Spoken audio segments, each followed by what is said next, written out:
Good evening, brothers and sisters.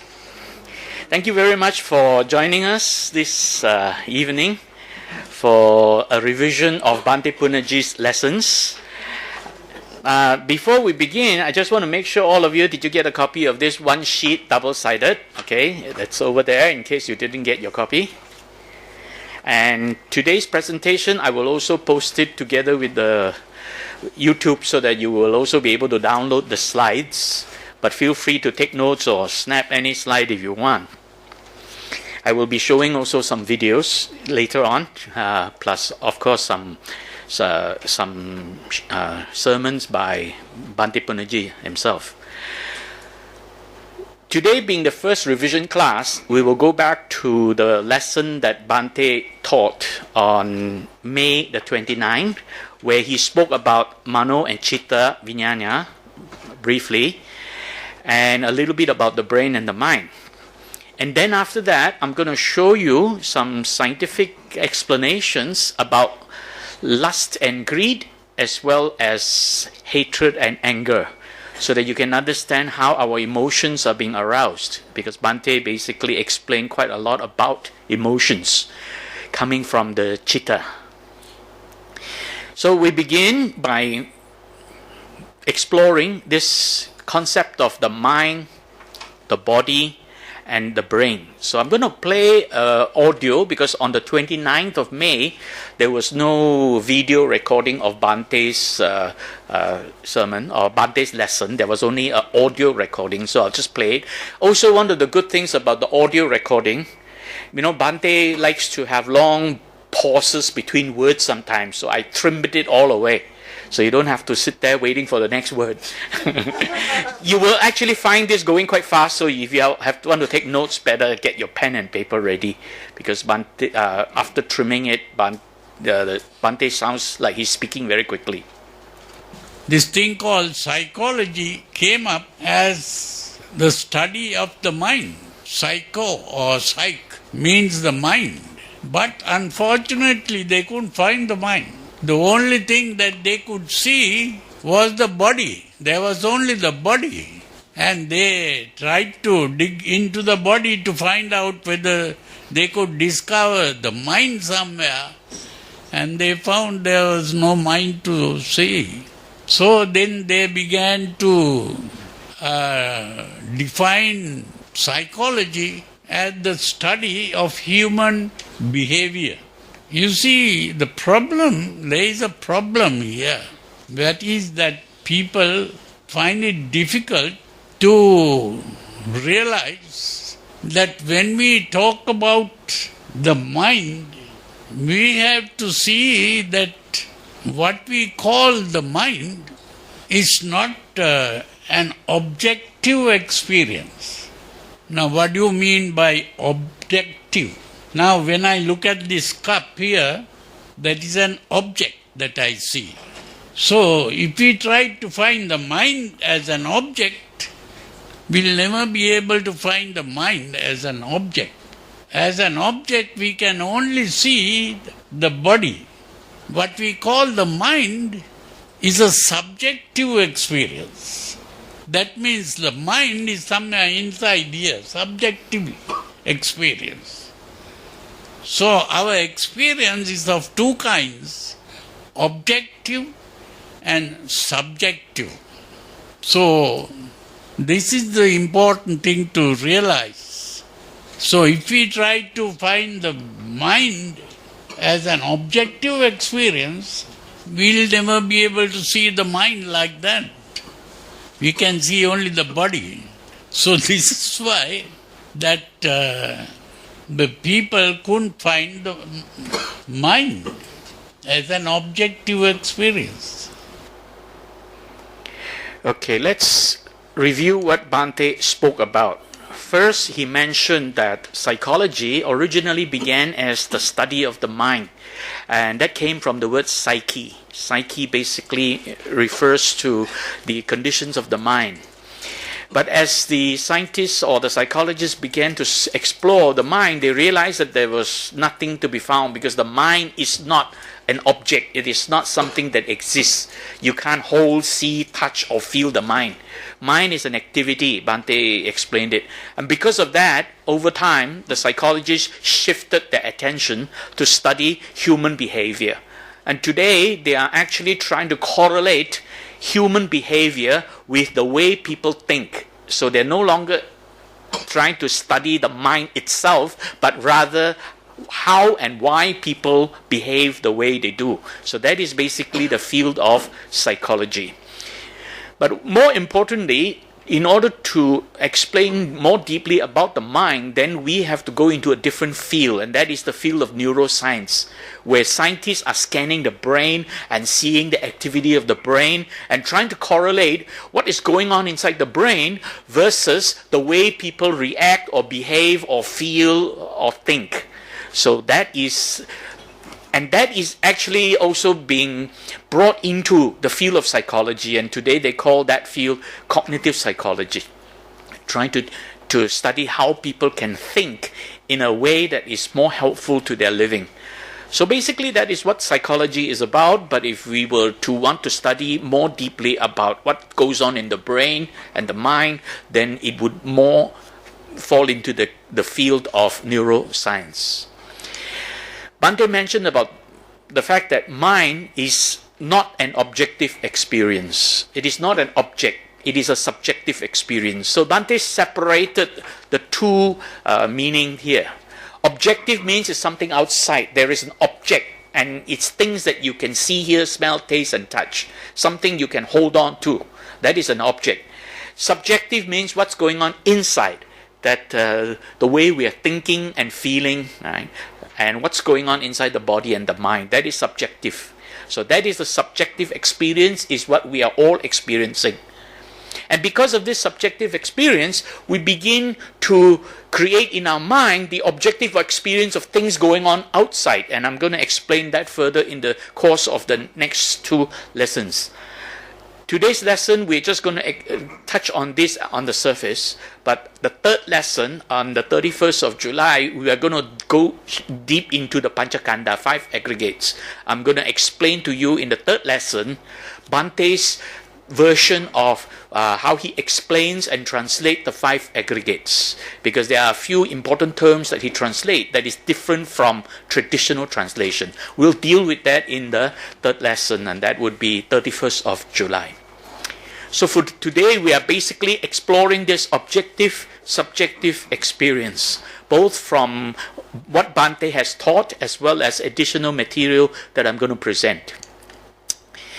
So the body itself is an objective experience because we can see, hear, smell, taste, and touch. What is this body? What is going on inside this body? We can actually measure the chemical and electrical reactions that's going on inside the body. And so the most important thing that Bhante pointed out is that there is the objective experience and the subjective experience. So we're going to explore these two in the following slides coming up. So what is objective? What is subjective experience? These are two kinds of experience. So when you look at an object, what you are looking at, that means what you are experiencing, what you are looking at, feeling at, touching, hearing, smelling, or tasting, that is the objective experience. The object that you perceive, that is the objective experience. Then what is the subjective experience? Subjective experience is the experience of perceiving what goes on inside your mind, what you have experienced from the environment that you are now interpreting. And this is explained with 3 words: Citta, Mano, and Vinnana, which we'll deal with later on. But let's now take a closer look at the differentiation between what is objective experience and subjective experience. And Bhante has always pointed out, whatever that is happening is dependent on necessary conditions. So experience of any kind arises dependent on the presence of necessary conditions. What does that mean? In other words, for anything to happen, there must be some necessary conditions to be present, and then it happens. If they are not present, it doesn't happen. So now we take this simple example of a person seeing the dog. So this is the experience of seeing the dog. What are some of the important necessary conditions? Of course, the dog is there, the person is there looking at the dog. And then one more important condition is necessary: light. If there is no light, you can't see the dog. Therefore, light itself is a necessary condition. Take, for example, if this room is completely pitch dark, there is no light, you can't see me. I can't see you. So this is why Bhante always stressed that whatever we experience it because of the presence of necessary conditions. And in fact, this understanding of necessary condition will help us later on to understand Bhante's deeper teaching, and that is Paticca Samuppada. Okay. So, light is reflected from that object, and then it enters the sense organ, the eyeball. And when we are paying attention, that is also another necessary condition, that we have to be paying attention to what we're looking at. Because we can be facing somebody, and if we're not paying attention, we may not notice that person. Similarly here, there has to be attention. And when there is attention, then this whole process of perception arises. And that is going on inside the mind. And this process of perception arises, giving rise to the person having a mental image of what has been seen. Now, this is just an experience. We just describe this as an experience. We are not breaking it down. We are not separating it. But our mind always likes to do this to us. It always likes to break down an experience into subjective and objective. So what do I mean by that? So, very commonly when we see something, the first thing that arises in our mind is the thought, I see something. I see the dog. So what is happening there? The I arises. Is it that I arises automatically because of the way our mind has been conditioned over all these years? You know, any experience you have, you will produce the thought, I experience this, I see this, I see that. Take, for example, you wake up in the morning, you knock your hand against the wall and it feels painful. Do you say, this hand feels painful? No. What do you say? I feel painful, or I feel the pain. See, that I comes up.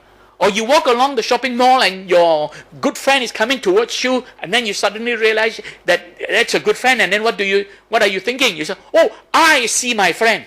See, that I keeps popping up.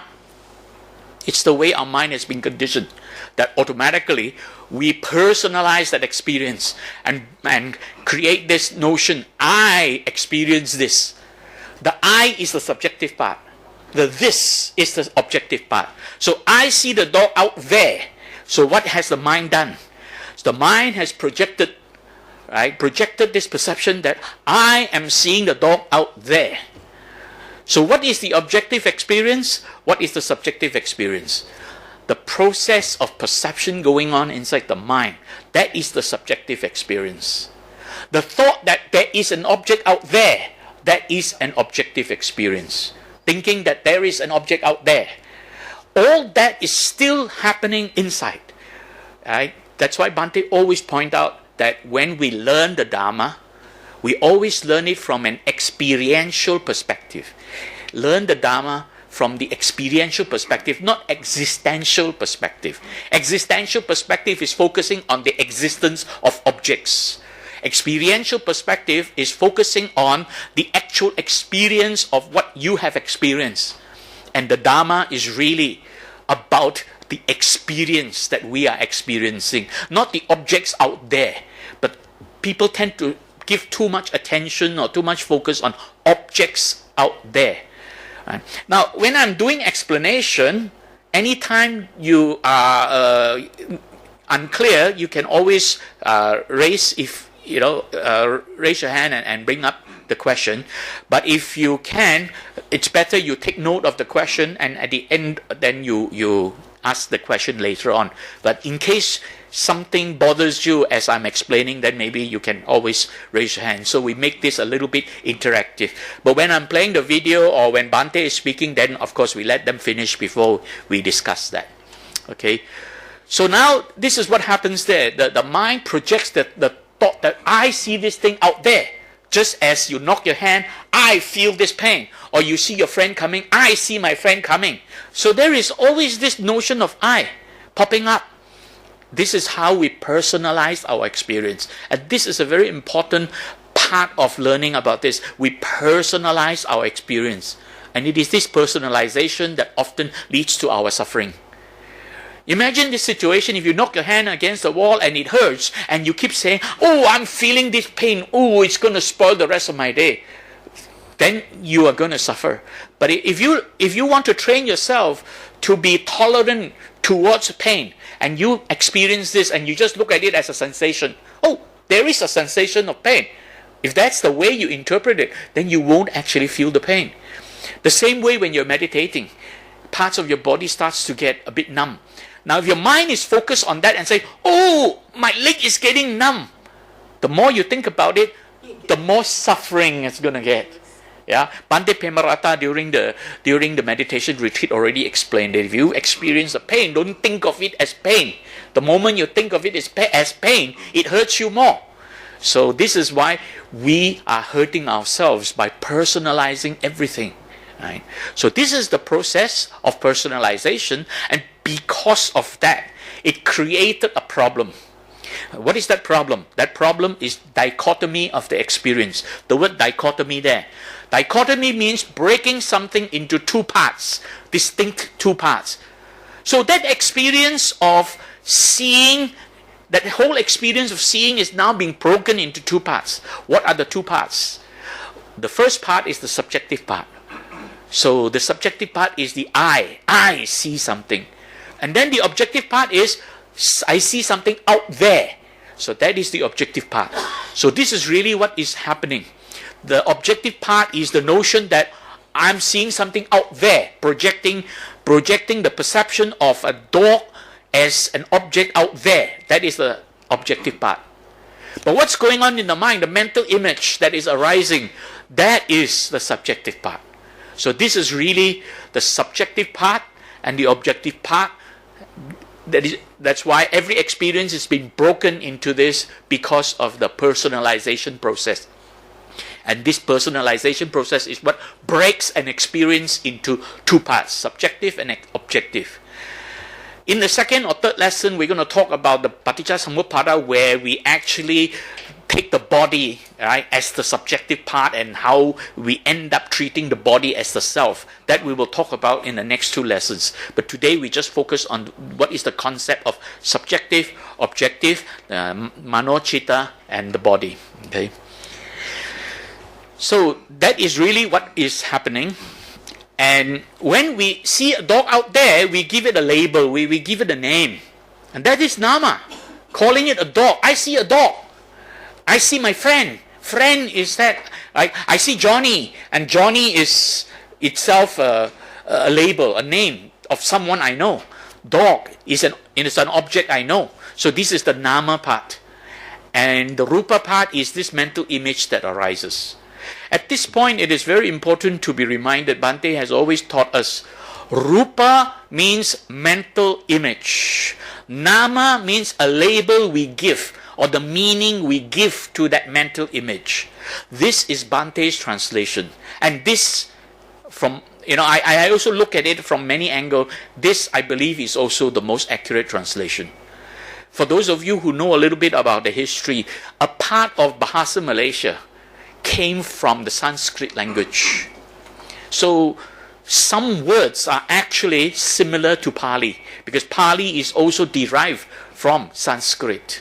So naturally, you would be able to recognize the word rupa and nama in Bahasa Malaysia. So what is rupa? Rupa means appearance, mental image, appearance. And what is nama? Nama means name, label. Now, traditional translators make a big mistake of translating rupa as the object. materiality, matter. They call Rupa as something that physically exists. But Bhante has always pointed out, Rupa is the mental image.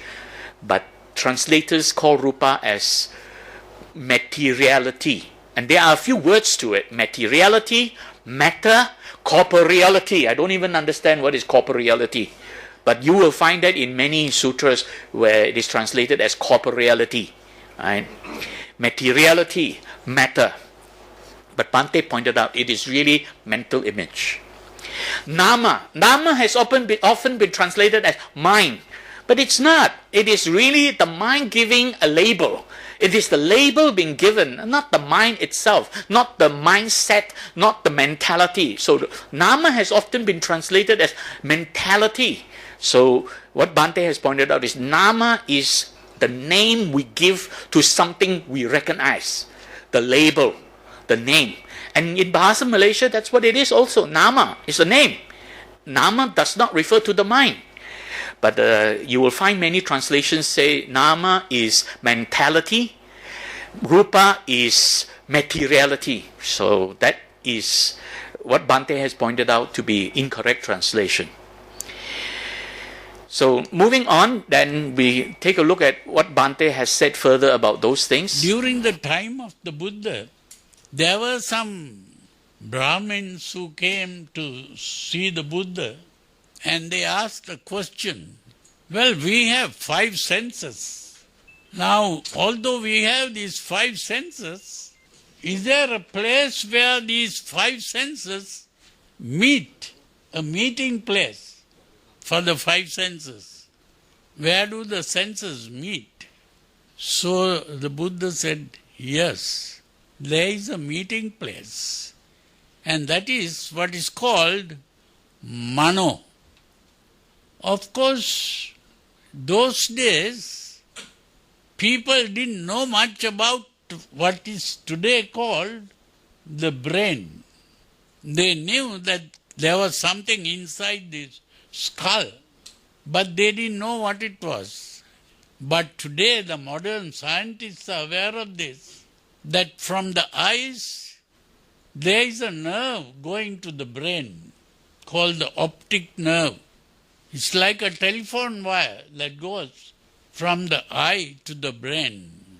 Then there is another nerve going from the ears to the brain, and from the nose to the brain, from the tongue to the brain, and from the whole body to the brain. These are the optic nerve, the auditory nerve, the olfactory nerve, and so on. These different nerves going to the brain. And all that is received at the brain, and the brain does the thinking. So what the Buddha called Mano was simply the activity of the brain that does the thinking. So we have words that the Buddha used. We have a word called Vinnana. The word Vinnana is not properly translated today by the British people who translated, like Rice Davids. It's mainly the translation of Rice Davids. There is a dictionary written by Rice Davids, and all the people who translate into English, they use that dictionary to find the words. But there are mistakes in those words, because if the wrong word is being used to translate the Pali word, we don't understand it properly. So the mistake here is what is called Chakku Vinnana. That means the understanding which is really a perception, eye perception, Chakku Vinnana. Sota Vinnana is the ear perception. Gana Vinnana is the nose perception. Jivha Vinnana is the tongue perception. Kaya Vinnana is the body perception. But when it comes to the activity of the brain, where all these things come and meet, that is called Mano-vinnana. The brain activity is called Mano. So when it comes to Mano-vinnana, the word that is used, not perception, it is conception. You see, Mano-vinnana is not a perception, it is a conception, which means we are thinking and forming a concept, an idea. So this is why today all the perceptions are called consciousness. So it is not correct. The word consciousness can be used only for the Mano-vinnana. Others are perceptions. Chakku-vinnana is a perception. Only Mano-vinnana is a conception. And that is where we can call it consciousness, becoming conscious. So this is very important to understand. And another important word that we can use in modern psychology, even the Mano-vinnana is what is called cognition. That Mano-vinnana, the modern word used in psychology is cognition. And it is the cognition that we begin to comprehend something like we recognize. Now when I look at this, we say this is a cup and the cup may be made of clay. All that is cognition.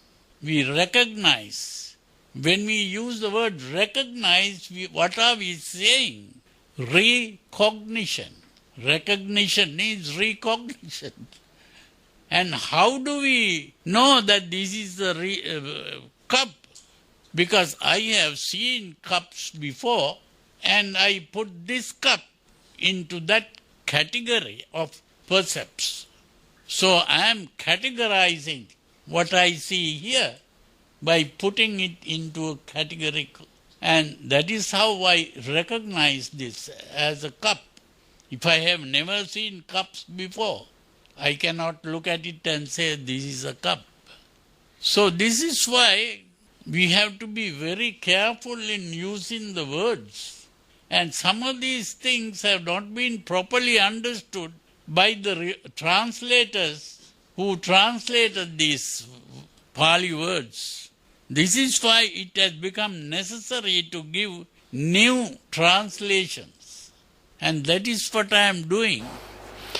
So, very important point Bhante pointed out is this translation. Why is there a problem with the translation? First, apart from the fact that the translator may have made a mistake, there is also this problem where the original translator, the first one to actually properly translate it to English, is an English gentleman by the name of Rhys Davids. So what he did was he created a dictionary, and everybody then started using that dictionary as the standard dictionary, where they say this Pali word means this English word. Now we all know if we stick to this convention, this Pali word means this English word, for everything we read about and translate it like that, there's bound to be a mistake. Many of you will know you use online translators. And that is what online translators do. You know, I use some Chinese, pump it in, and then it produces the English text, and then sometimes the English words just don't make sense at all. So apart from the fact that the logical sequence of this phrasing of wordings may not be accurate enough, there is also this problem that the original translators may have translated the word incorrectly. As I pointed out earlier, Rupa was translated as object, matter, material. Nama was translated as mind, mindset or mentality. But we now know that Rupa is mental image and Nama is name or label. So there itself lies the basic mistake. Excuse me. Yeah. Then Bhante pointed out a few other things which were the translation errors. So now we go back to what was shown just now. We talked about those Brahmins who went up to the Buddha and said that now we are able to see, hear, smell, taste and touch. We have 5 senses.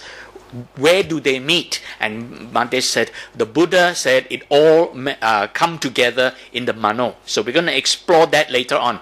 How the five senses come together and get put together by the Mano. First, we just take a look at this point about the brain. It is very important to mention that there is a correlation between the activity of the brain and what's going on in our mind. Basically, right? It is not like as if it's a fixed rule, but there is a correlation, meaning there is a relationship. What is happening inside the brain produces the activity that we call the mind. What happens is that we are able to see, hear, smell, taste, and touch because of our five senses. And they are connected through this central nervous system. Central nervous system is made of two main elements, the brain and the spinal cord. The spinal cord is connected to the peripheral nervous system, and the peripheral nervous system is then connected to our sense organs. And then they bring the information to the brain, where the brain will now process it. So this is really what is happening. Our sense organs are connected through nerves to the brain, and the brain processes it.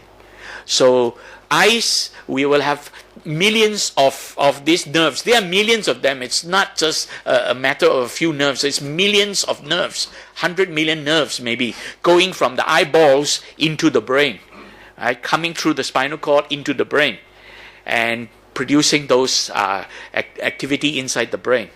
Similarly, when we hear something, there are a lot of nerves coming from the ear, inside the eardrum, bringing it to the brain, the auditory nerves. So the optic nerves brings the information from the eyeball to the brain. Auditory nerves brings it from the ear. Olfactory nerves bring it from the nose, the olfactory bulb, where we sense smells. And of course, gustatory nerves bring it from the taste buds to the brain. And then we have touch senses all over the body, bringing these nerves, the nerves bringing this information to the brain, being processed. So what goes on inside the brain? The brain can be said to have evolved over millions of years into three main parts. But today, scientists have separated one more part from it, which I'll talk about later. The three main parts, of course, the oldest part is called the brain stem.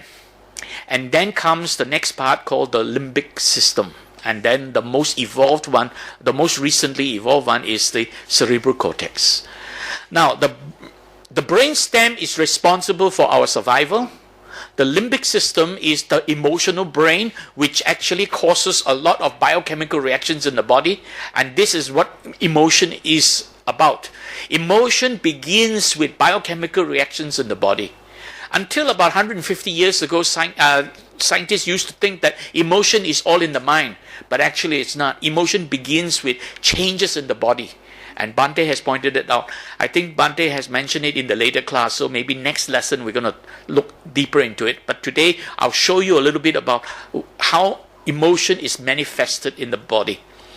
So this limbic system is the emotional brain, and then we have the thinking brain, the cerebral cortex. That is called the learning brain or the thinking brain. So we're going to go a little bit deeper into this in a moment. We will hear the next slide from Bhante, and then we will go deeper into that. What we call the mind, the Buddha said, there are three words that the Buddha used to refer to the mind: Citta, Mano, and Vinnana. Citta, Mano, and Vinnana. The word Vinnana, what are called Vinnana, is eye perception, Chakku Vinnana. Ear perception, Sota Vinnana. Nose perception, Gana Vinnana. Tongue perception, Jivha Vinnana. Body perception, Kaya Vinnana. Like that, different perceptions. That is simply the activity of the senses, sensory activity. And then he used the word Mano to refer to the activity of the brain, the thinking part. Mano-vinnana. That's the activity of the brain. And then he pointed out that there is another thing that is what is called Citta. That means the emotional reaction. It is the Citta that gets emotionally agitated. The Citta can remain in two ways, either emotionally agitated or it can be in a tranquil state. That is, the word that we can use is, the English word is the mood or temperament. Temper or mood or temperament. That means it can be in a, we speak of a person in a good mood or calm mood or maybe agitated mood. So it's the mood that is the Citta. So the important thing here is that the Citta refers to a part of the brain that is in the mammalian brain that is called the limbic system. That limbic system is the part of the brain that produces emotions. There is a special place called the amygdala. Billy knows all these things. He has been showing these things in his diagrams. The important thing is the emotions are coming from the Citta. So the Buddha has been mentioning these things, although he didn't use the words that the modern people are using, but the Citta refers to that limbic part, limbic system. And the thinking part is done by what is called the cerebrum or the cerebral cortex. It's also called the neocortex. And this area of the brain that does the thinking, and that is very important to understand. That is the Mano. The word Mano was used to refer to that thinking part, which is the real human brain. Okay, Bhante pointed out these three terms, Citta, Mano-vinnana. And basically the Buddha mentioned that there are three activities that we call the mind. Vinnana is Bhante's translation is perception, basically. It's referring to the process of perception where we are able to experience through our sense organs. That means we're able to see, hear, smell, taste, and touch. And what we see, hear, smell, taste, and touch, that is a perception. And that perception produces this mental image called Rupa.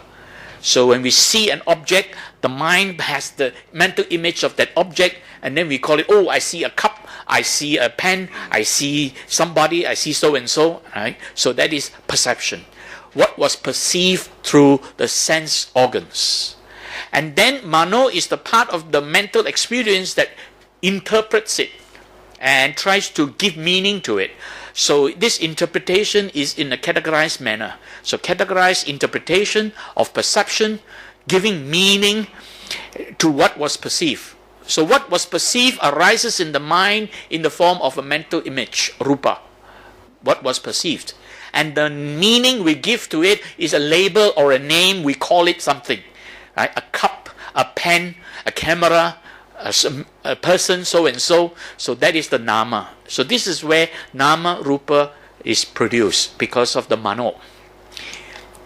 Then he mentioned there is this citta, which he translates as mood or temperament. But actually, to keep it simple, we can call it emotion. You can also keep it simple and say it's emotion. So what exactly is citta? There are two parts of it. The first part is that it reacts to pleasant and unpleasant sensations. So these feelings that we experience is called Vedana, and the reaction is emotional reaction called tanha. And basically this is the result of emotional excitement which leads to an emotional state. And this emotional state, we describe it as the mood or the temperament. If this emotional state is we are very anxious or we are very angry, so it puts us in a foul mood.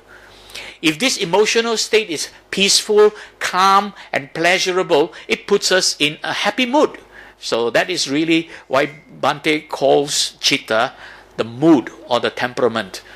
It is actually describing the emotional state as a result of our reaction to feelings, whether it is pleasant or unpleasant. So that is one part of Citta. And the other part of Citta is this personalization process we're talking about. Citta is also responsible for this personalizing of the experience. As I pointed out, when you see something, the first thing that arises in your mind is, I see something. The I. That notion of I itself is a form of personalization already. Right? So this personalization, the Pali word for that is called upadana. And that word is often translated as clinging, grasping, attaching. Bhante prefers to use personalizing. Personalizing means making it mine. Right? So that is actually more accurate to make it as mine. So make that experience, I feel it, I experience it. So in a way, clinging also makes sense, clinging, grasping. But actually the better way to understand that is personalizing. So we personalize this body. I'll show that next week, the next lesson, how personalizing the body gives us the notion that the body is the self. That will be in the next lesson in 2 weeks' time.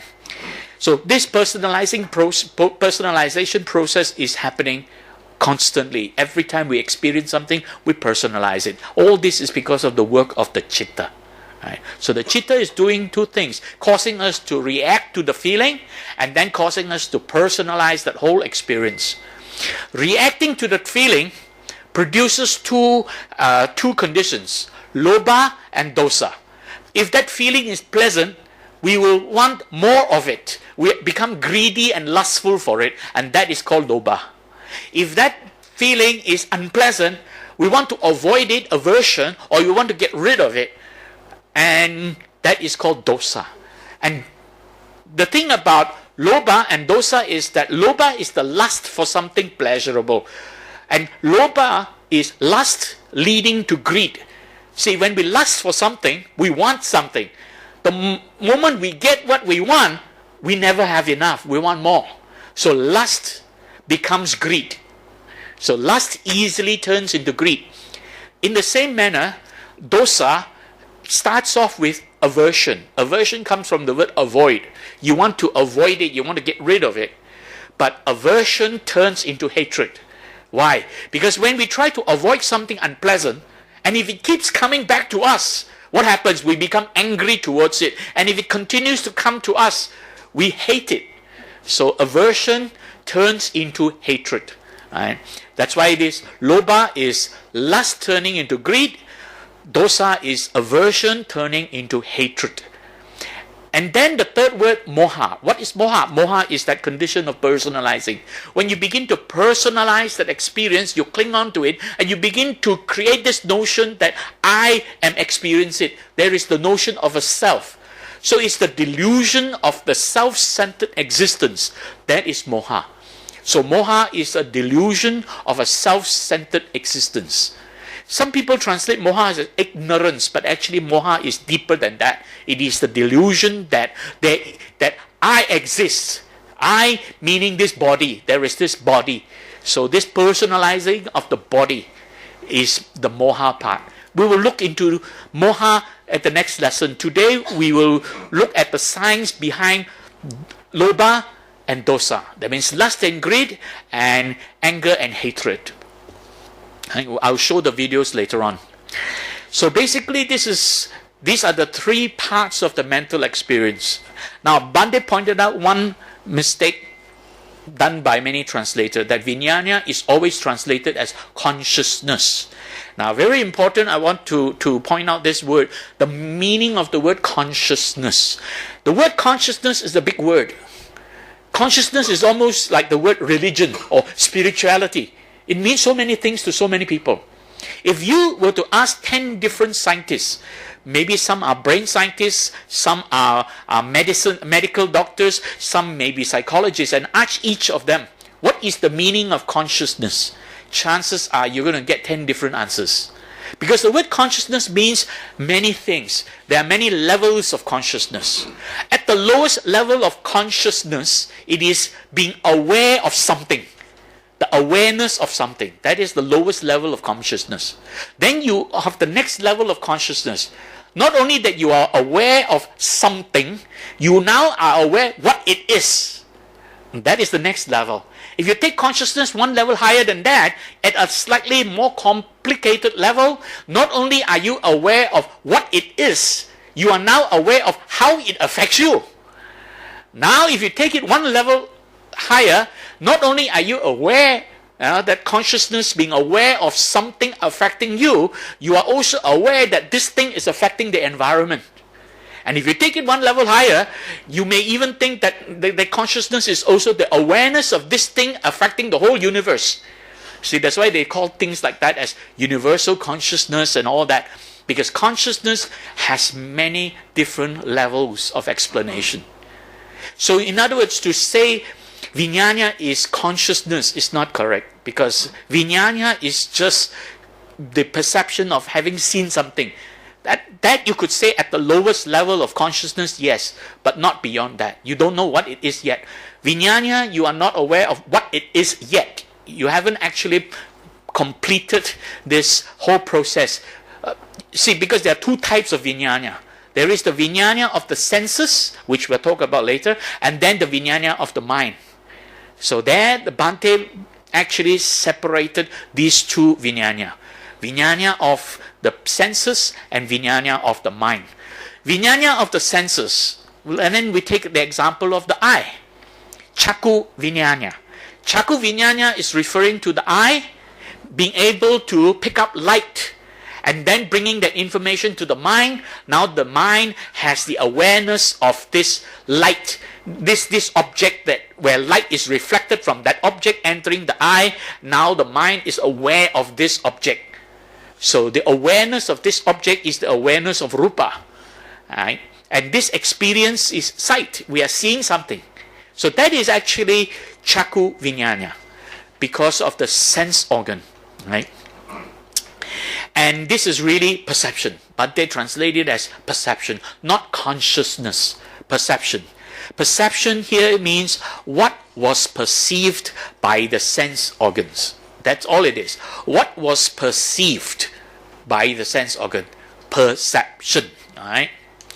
Now if we look at the other senses, then there are other senses into play.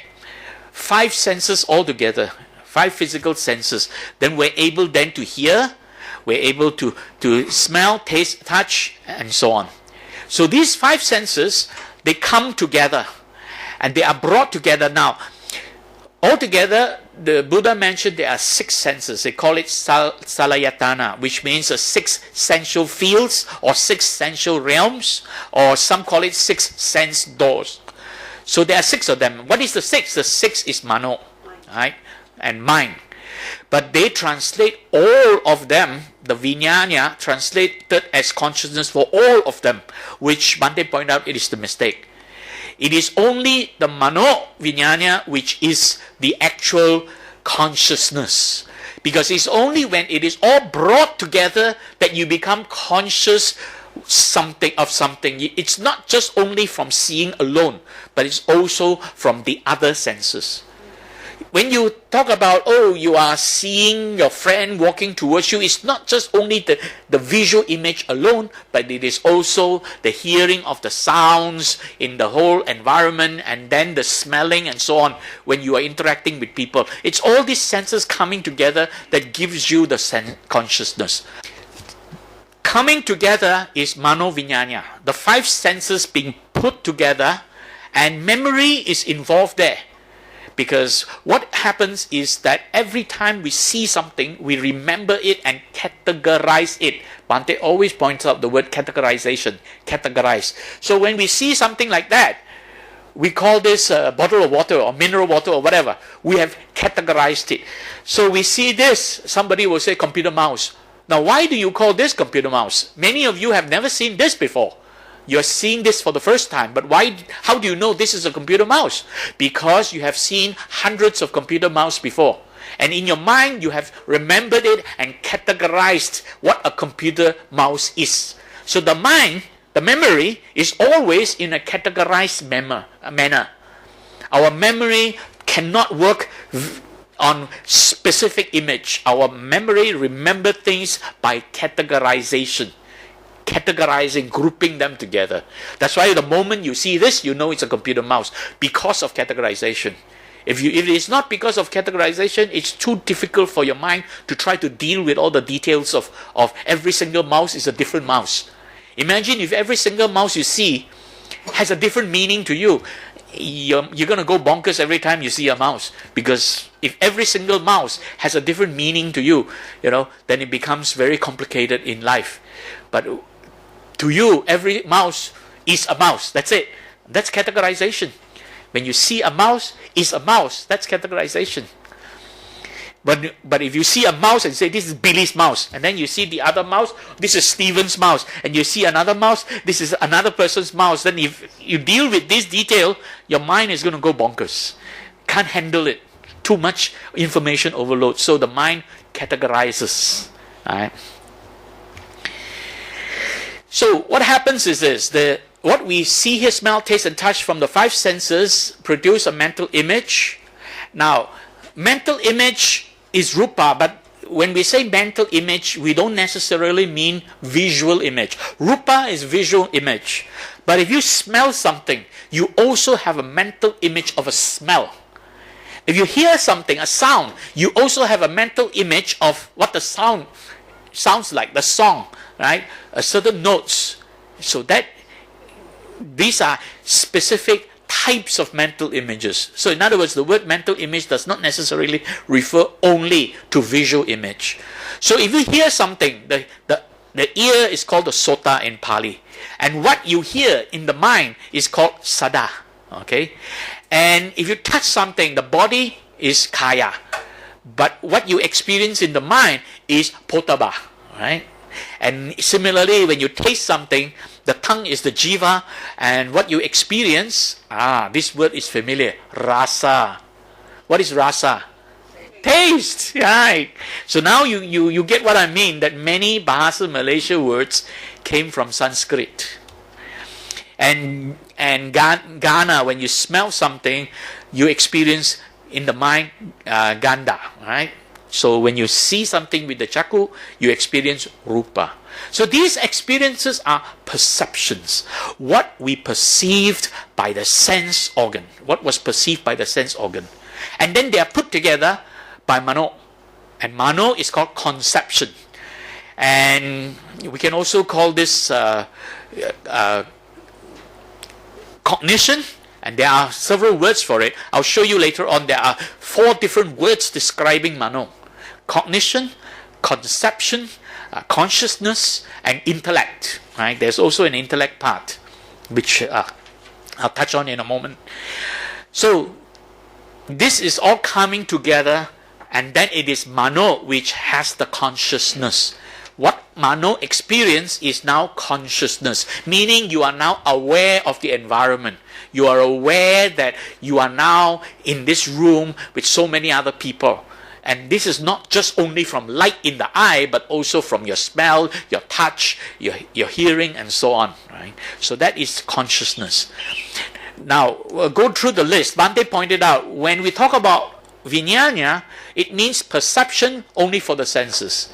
In the case of chaku, sota, right? So eye, ear, nose, tongue, and body, these are perception. Eye perception, what the eye can see.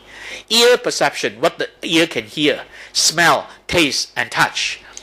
But Vinnana means consciousness when it comes to the mind. Mano-vinnana is consciousness. And Bhante pointed out a few other words as well.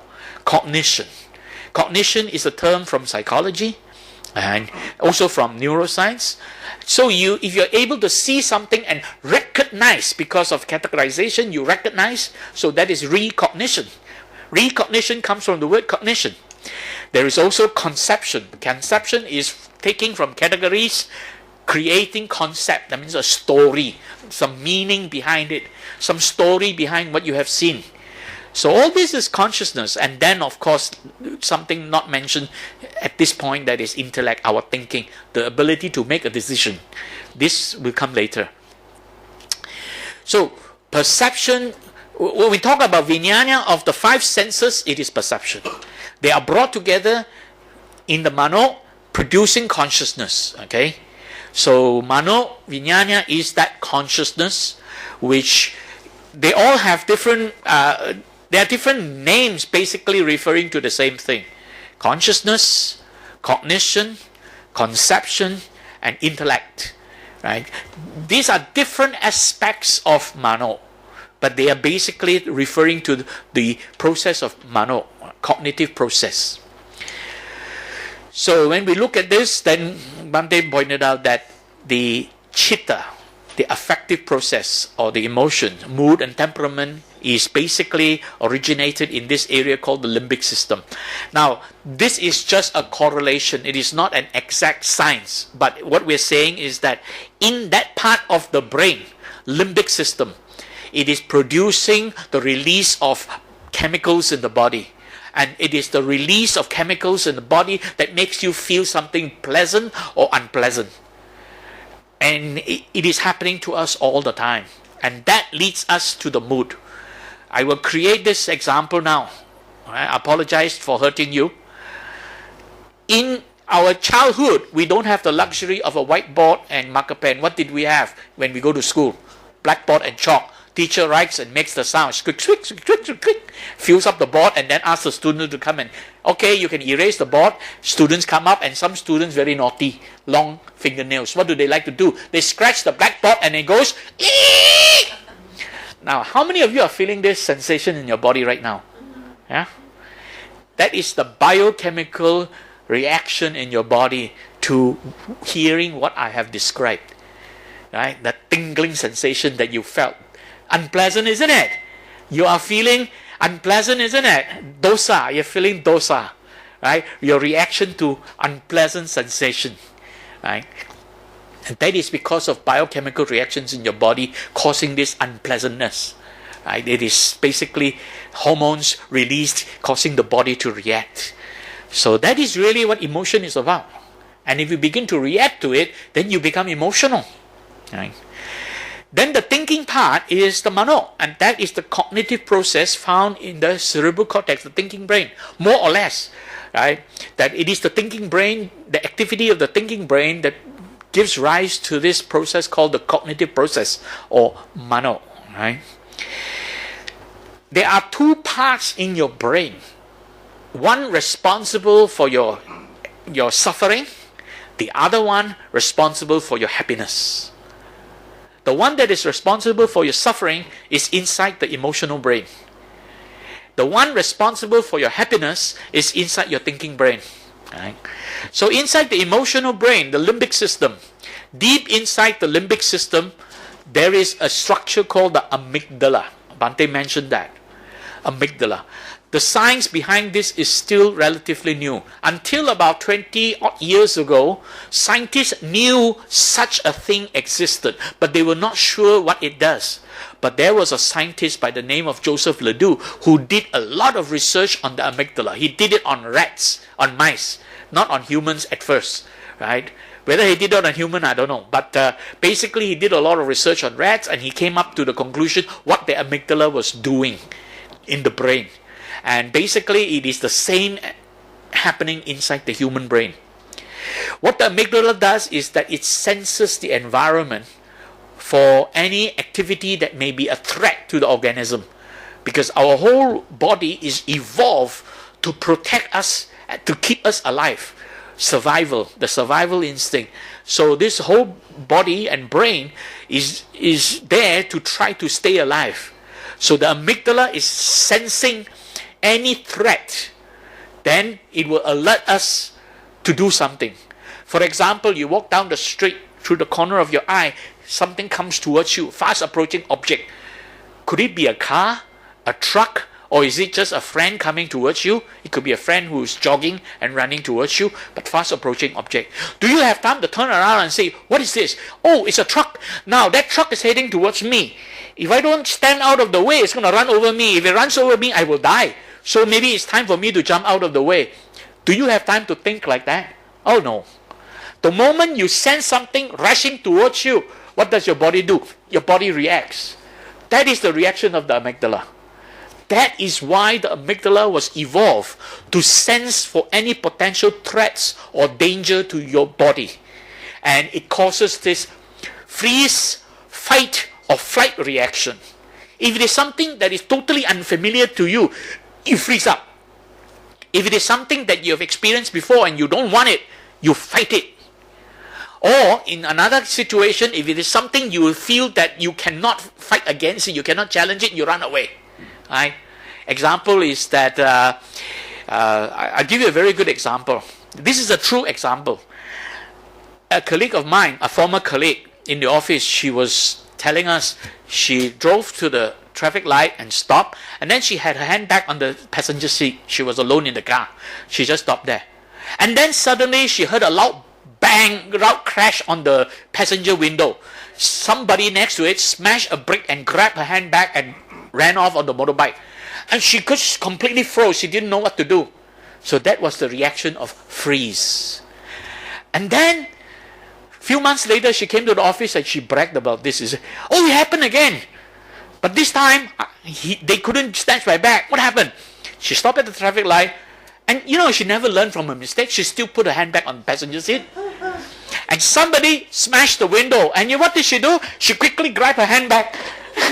And then the guy had to run away empty-handed. And she was so proud of that. She told everybody. Right? So this is now, that person has experienced something, which first time she experienced it, she froze. Second time, she fought by grabbing it. She fought against, the snatcher, you see. So this is really a classic example. But this is a true example. She was so proud and bragging about it, that she didn't realize that she never learned from her mistake. She still puts her handbag on the passenger seat. If you want to put your handbag somewhere, put it on the floor of the passenger seat. Now, I want to warn you, do not ever put it on the floor under your feet. Because when you're driving, something could happen and the handbag could roll forward and block your brakes. You can't step on your brake in an emergency. Do not ever put your handbag underneath your feet in the driver's side. Always on the passenger side. Right? Remember that. So this is really what the amygdala does. The amygdala is evolved to alert us and protect us. So the amygdala actually has two paradoxical roles. The first one I just described to you, the amygdala evolved as a bodyguard to protect us. It is our bodyguard. But the amygdala can also create problems for us, bring us suffering. How? Take, for example, you're sitting there reading a book peacefully, reading maybe a sutra or something peacefully, and your family member who just finished cooking for you comes from behind and wanted to tell you that the dinner is ready, but instead of shouting, she just came up and touched you on the shoulder. Now, if you're peacefully reading, deeply engrossed in reading, and somebody touch you on the shoulder, what do? You get spooked, you see? That is the action of the amygdala. Now, if that happens to you day in and day out, if you get spooked unnecessarily, right, and you frighten yourself all the time, you're really going to get really stressed. And that is hurting you. So the amygdala has also been evolved as a terrorist in your brain by creating these conditions where you unnecessarily get spooked. Train yourself to become mindful. This is a small little side lesson. When you see something that is alarming, don't react to it. Wah! Like that. Don't. Just brush it away. When somebody drop a glass on the floor and then it go piang instead of don't do that. You are actually conditioning your amygdala to react and stress your body even worse. When somebody drop a glass on the floor, practice laughter yoga. or do something, other than frighten yourself. Yeah. You are actually programming your amygdala to make it react even more extremely, and that is causing a lot of suffering. So that's really what's going to happen. So now let's take a look at how the brain has evolved, right? As humans have evolved, it's doubled in size. It weighs only 3 pounds, but it consumes 20% of all the fuel our bodies take in, generating enough energy to keep a light bulb burning. And you have to consider the brain having evolved like an old house, where we just added different rooms. And so there's all these stairways and connections. In the basement is the oldest part, called the brain stem. It's something we share with reptiles and other mammals. It's what keeps us alive, governing vital functions like heart rate, respiration, digestion, and blood pressure. Things that happen without having to think about them. The next level up, the first floor, more evolved. Hundreds of thousands of years later, it's called the limbic system. And this is very important in the processing of emotions. Within the limbic system are the amygdala, 2 nuggets of tissue, one in each half of the brain. They are no bigger than a fingernail, yet they are the brain's central command center for our emotional reactions. One of the simplest and strongest of these is fear, a primal emotion we all share. If you had to pick one brain region that was most important in fear, it would be the amygdala. What scientists discovered is that as humans evolved, another part of the brain, called the cortex, also became involved in processing fear. The part that makes us most human about the brain is our frontal cortex. If the amygdala is the first floor, the cortex is the second floor of the brain. It's the brain's thin, wrinkly outer layer that's divided into 4 sets of lobes. If you unfolded the cortex of a monkey, it would be about the size of a piece of paper. If you unfolded our cortex, it's about 4 sheets of paper large. And the reason it's wrinkly is because you have to squish that all inside of the skull. The frontal lobes comprise the area just above our eyes, and these are the newest rooms of the brain. As humans evolved, the frontal lobes became the place where conscious, rational thought is processed. It's where we do our problem solving. The frontal lobes are so interesting because they are really the conductor of the brain. They synchronize all activity. Scientists made a major breakthrough in fear research when they found that information from our senses reaches the amygdala almost twice as fast as it takes to get to our frontal lobes. The speed of the different brain signals means unless we instinctively know how to react to a potential threat, we may freeze in fear, waiting for the frontal lobes to catch up to figure out the right response. Part of what happens with fear and panic is the unknown, is not knowing what to do next, and so your brain essentially freezes the way a deer freezes in the headlight. So the amygdala may get very fast signals about fear, but sometimes they're wrong, and quickly the situation may say to you, no, it's not a fear situation, and you're not afraid. So these very quick amygdala signals that you get can be controlled in sort of a top-down way. It says that the fear signals you get can be controlled in a top-down way. The last part somehow was not captured properly. So when you experience these fear signals coming from the amygdala, it can be controlled in a top-down way. Now, what does she mean by top-down way?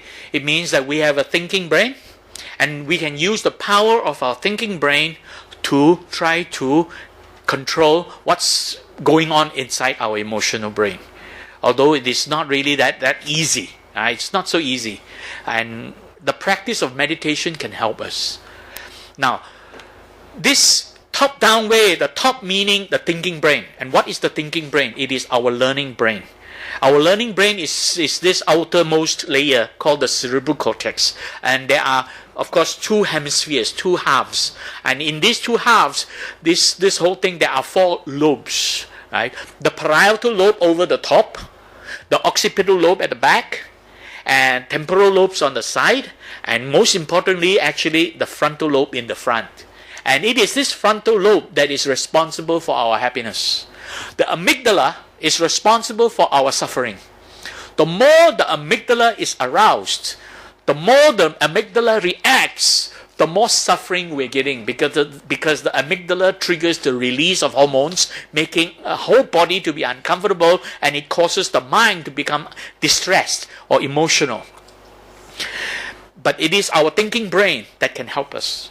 And our thinking brain, this frontal lobe, is responsible for those functions that are mentioned there. But the most important one, and I mentioned to you actually, the brain is now split into 4 parts, and it is this 4th part. The prefrontal cortex, the part that is right behind the eyebrow, just that little bit of the brain called the prefrontal cortex. Often it is abbreviated as PFC. What is it responsible for? It is responsible for decision making, goal setting, planning, judgment, reasoning, and rationalizing. These functions will actually lead to our happiness. So it's very important to remember that if you want to be happy, you must actually make good decisions that can help you, right? Not decisions which can bring more suffering. And you must be able to set good goals, wholesome goals, peaceful goals, and then be able to plan what is it that you want to do. Now, good example is that you want to learn more Dharma. So that is a goal. And then the planning is you want to attend all the Dharma talks by all the good teachers. And you also want to attend this Q&A forum and follow-up lesson by Billy Tan. So this is all planning. And then execute them. And all this planning must also depend on your ability to judge. And this is important. To judge what is good from bad, right from wrong, wholesome from unwholesome, what is helpful from harmful. So that is judgment. And to be able to reason out. And reasoning out is basically to understand what conditions give rise to what outcome. If I do these things, what will happen to me? So that is reasoning. Right? And finally, rationalizing is to be able to rationalize what resources I have, how much time I have. Can I spare my time to do this or do that? Rationalize your resources. So all this actually lead to your happiness. If you manage them well, manage them in a positive way, then it leads to your happiness. So now you know, the amygdala, when it is aroused, it is responsible for your suffering. The prefrontal cortex, when it is working well, it is responsible for your happiness. Suffering. Let's take a look at suffering then. We talk about Lobha and Dosa. The signs of Lobha, which is lust and greed. In this example, the scientists are using the MRI to scan the brain. What happens to a person when the person is being aroused emotionally? Now pay attention towards the end what the scientists are saying. The conclusions are all verbally mentioned. So let's take a look at the signs of lust and greed. In Seattle, Washington, scientists are attempting to map the exact neural architecture of human sexuality. Dr. Ken Maravilla investigates how lust and sexuality affect each part of the human brain. He uses 2 technologies. One is the MRI machine. The other technology is a simple DVD player. Our subjects are presented a stimulus that consists of sexually explicit scenes that promote their ability to become aroused in the magnet. The experiment is simple. Subjects are shown neutral videos to get a baseline.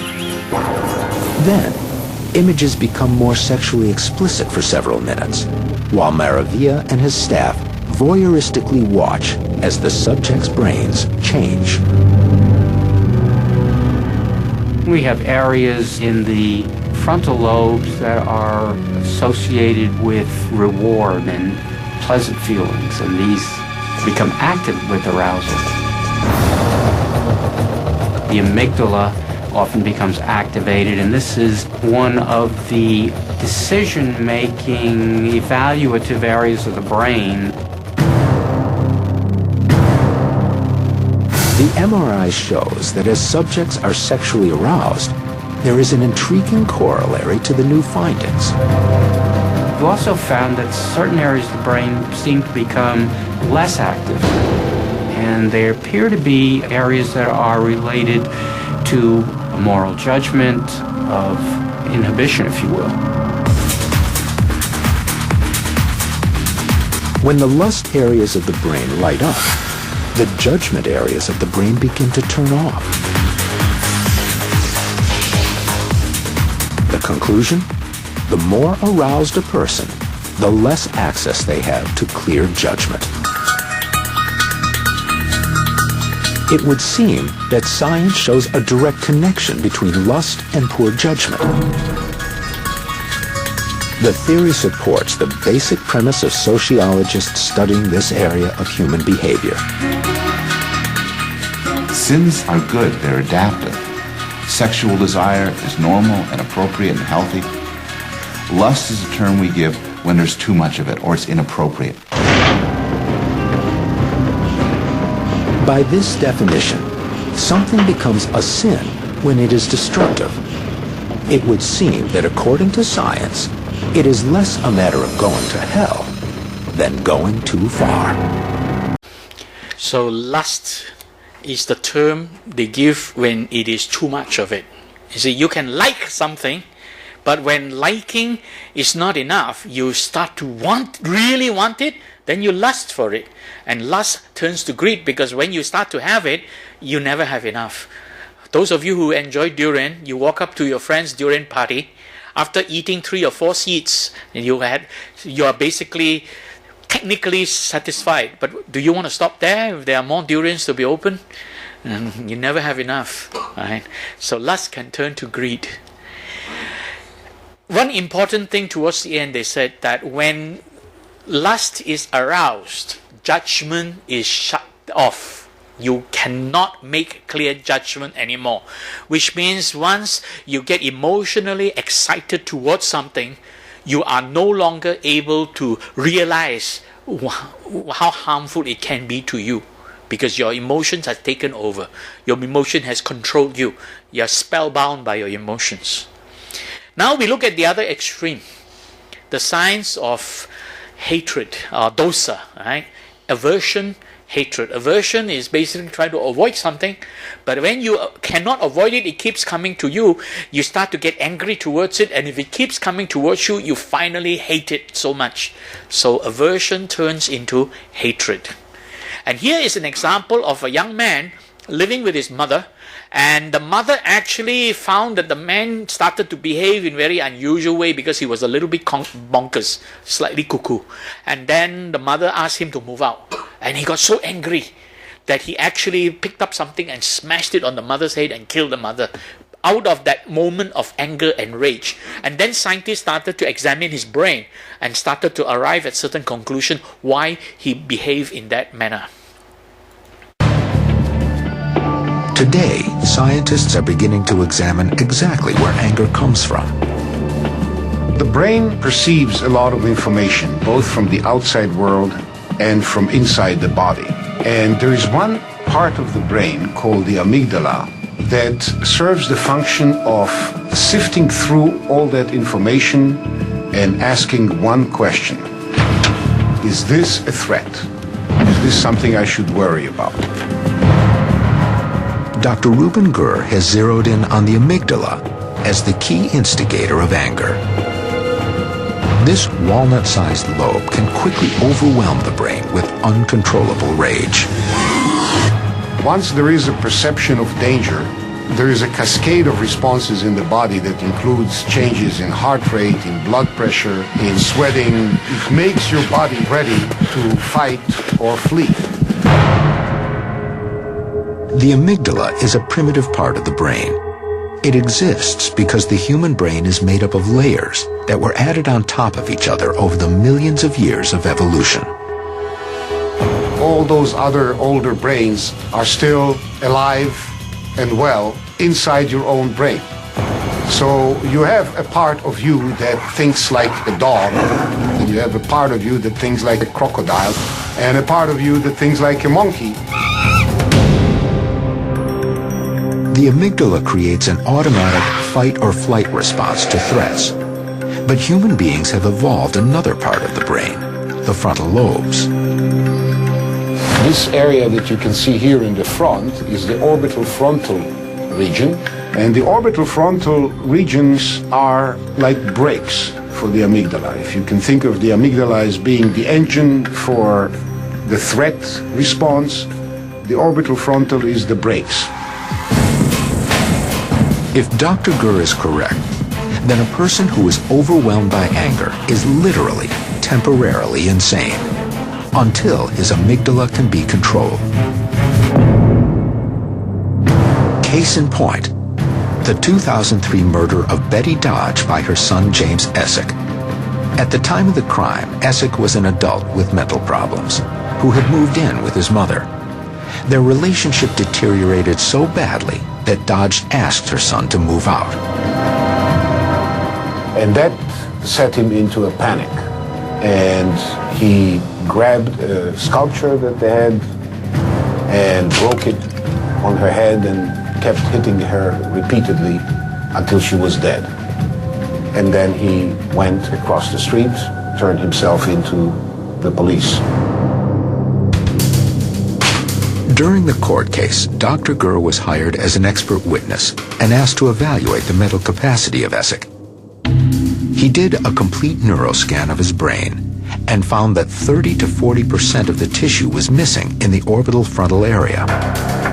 So when the amygdala was saying, I'm in danger, I'm furious, attack, there was not enough tissue in the front to say, calm down. You have better ways of dealing with this situation than attacking what you think is the source of your fear and anger. The jury agreed with Dr. Gurr's testimony and ruled that James Essick was innocent by reason of insanity. He was sent to a mental hospital for treatment.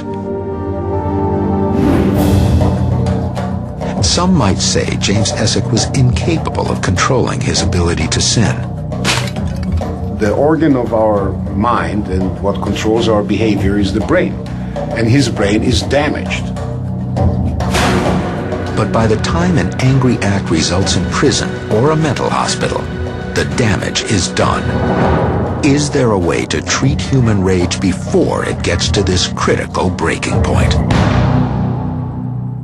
Is there a way to treat human rage before it gets to this critical breaking point? You could see that he behaved that way because there was some problem with his brain in the frontal lobe, especially the prefrontal cortex, missing. 30% of that is missing. And because of that, he was not able to think cognitively, cannot think so clearly. So he was very lacking in thinking capacity. Is there a way to overcome for normal people? There is. It is called meditation.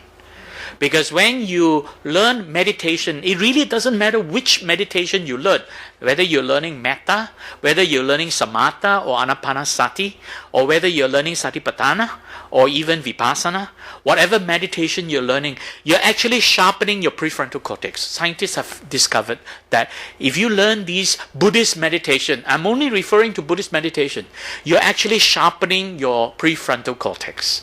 There are also other forms of meditation. I would like to warn you, some meditation do not help you sharpen your prefrontal cortex, such as transcendental meditation. Transcendental meditation actually makes you so relaxed. It is actually for healing people with depression, but it is not good for sharpening your thinking brain. So if you really want to learn meditation to sharpen your thinking brain, learn Buddhist meditation. Any form of it can already help to sharpen your prefrontal cortex.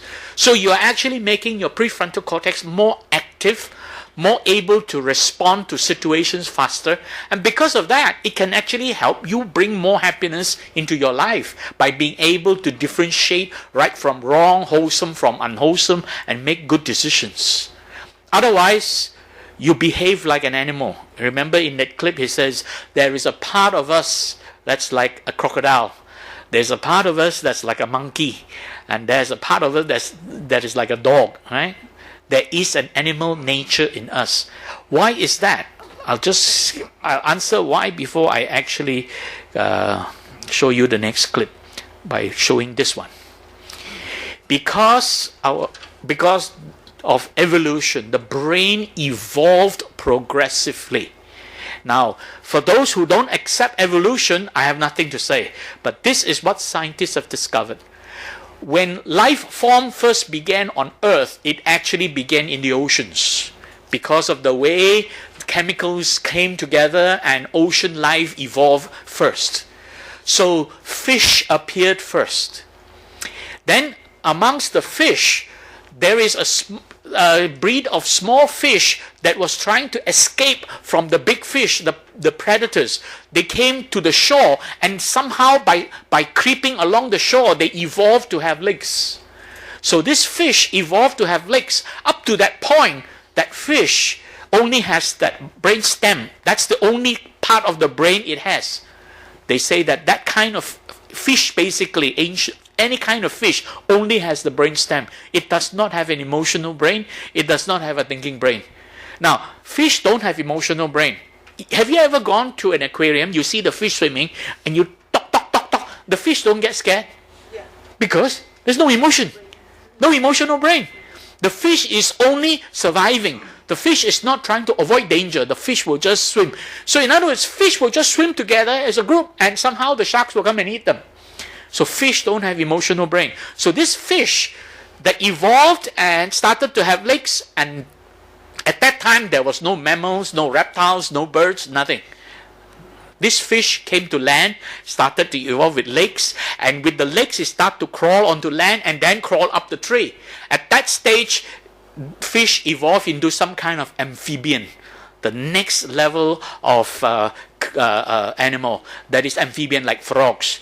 Again, frogs are very lacking in emotional brain. By that time, they have a little bit of emotional brain, but not much. That's why frogs, Bhante has mentioned so many times, when the frog comes into your house and you shoo him away, he won't run away because he's not afraid. Now, amphibians began to evolve more and more limbic system and became reptiles. Reptiles have limbic system. Reptiles have emotion. Have you ever tried banging the table and seeing what happened to the lizard? He quickly turn around and run because the lizard has emotional brain.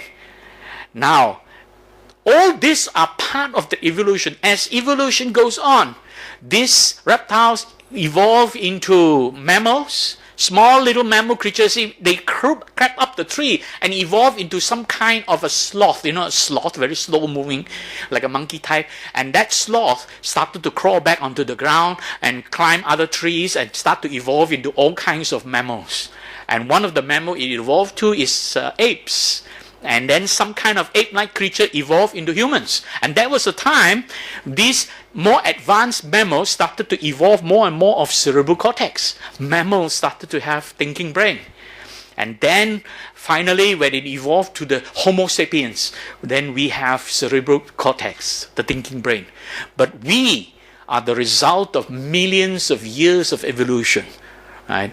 And it's roughly 400 million years from the time the fish came to land until it reached us today. That's 400 million years ago the fish came to land. Actually, the date is more like 375,000 years ago. 375 million years ago the fish came to land. Right? And so in our brain today, it is evolved as a result of all this evolution. So there is a part of our brain that is telling us that we are an animal. We are really animalistic, right? So that's what Bhante was warning us, right, of our animal nature. So this one, I'm playing this. Bhante actually said this. The important thing to understand is that what the Buddha was trying to do was to bring the human being, which is really a mixture of animal and the human being. The emotions are the animal part of the human being. Now there is a special sloka that is very useful to understand. Sloka is a Sanskrit verse. Ahara nidra bhaya maitunancha samanya metad pasubik naranam dharmo hitesa vadiko viseso dharmena hinah pasubik samanah. This is a very interesting thing when you see the translation. Ahar means taking food, feeding. Nidra means sleeping. Bhaya means fear. Maithuna means sexual activity. Taking food, sleeping, fear and sexual activity. These are things that human beings have in common with animals. That is what it says. This is what human beings have in common with animals. Then he says, Dharmo hitesa bandiko viseso. What is special about the human being is dharma. What is the meaning of dharma? Dharma is the ability to think and reason out and be able to identify what is right, what is wrong, what is good, what is bad. That is the dharma. That ability is the ability of the brain, thinking brain, which is called mano. Dharmena hina pasubik samana. One who is low in that thinking part is like an animal. That's what that sloka says. So in other words, the important teaching of the Buddha is to bring the human being to grow above or transcend that animal nature and become fully human. That was the teaching of the Buddha, that we have to get rid of this animal nature. And it is this animal nature that the Buddha called Lobha, Dosa and Moha. Three things. In translation is lust, hate and delusion. The delusion is the idea of self. So we have to get rid of the lust, the hate and the thought I am. That is the selfishness. We have to overcome this selfishness and then only we rise above the animal and become fully human. So the whole idea is for us to train our mind to rise above. And how can we rise above? Basically, it is by bringing this citta, the emotional mind, to a state of peace and calm. Bhante said the emotional mind can be in two states. It can be agitated and excited, and it can be peaceful and calm. What is causing it? It's the amygdala. When the amygdala gets aroused, then our emotion become agitated, and then we experience anger, fear, hatred, frustrations, whatever. Emotional states, citta. But if the amygdala is peaceful and calm, nothing is arousing the amygdala, and then we are able to experience a citta which is at peace. Meditation is training us to do that. Bring the citta to a state of peace by stopping the citta, bringing the citta to a state of stopping, and that is the whole process of jhana.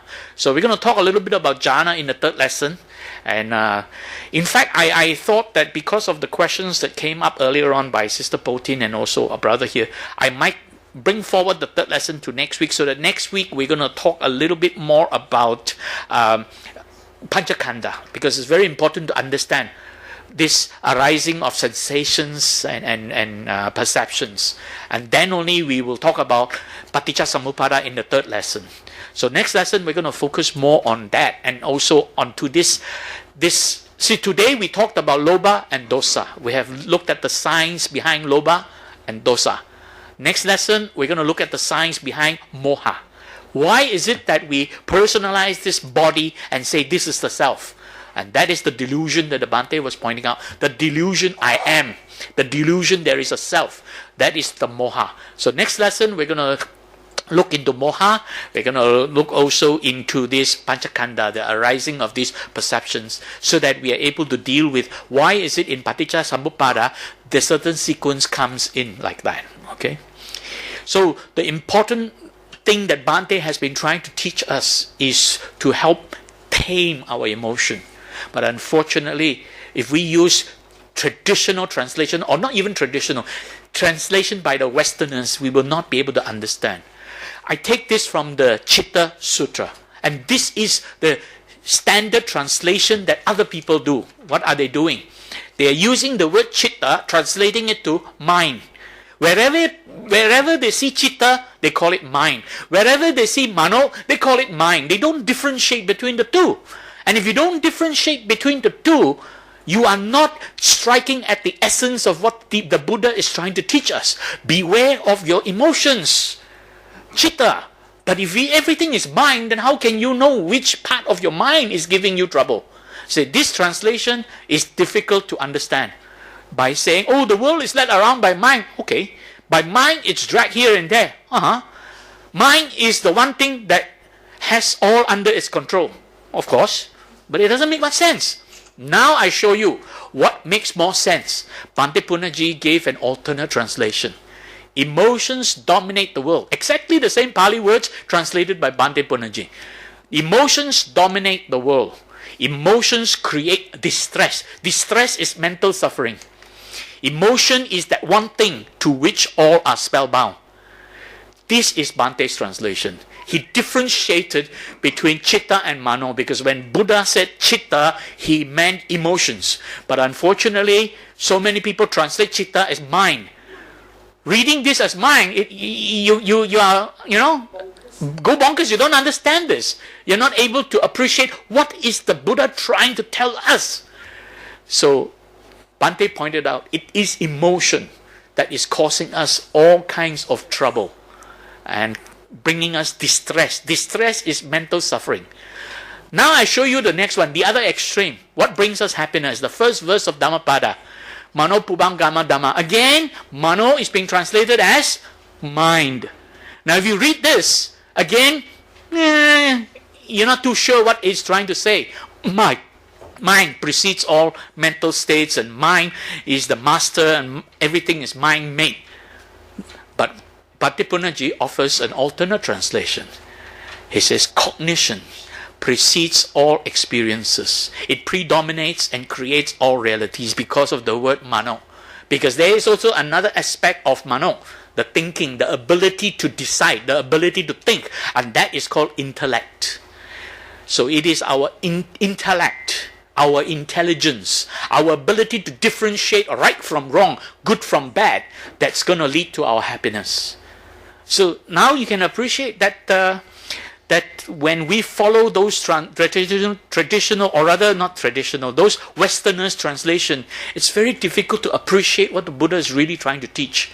So I hope you understand now why Bhante needs to translate it in this way, right?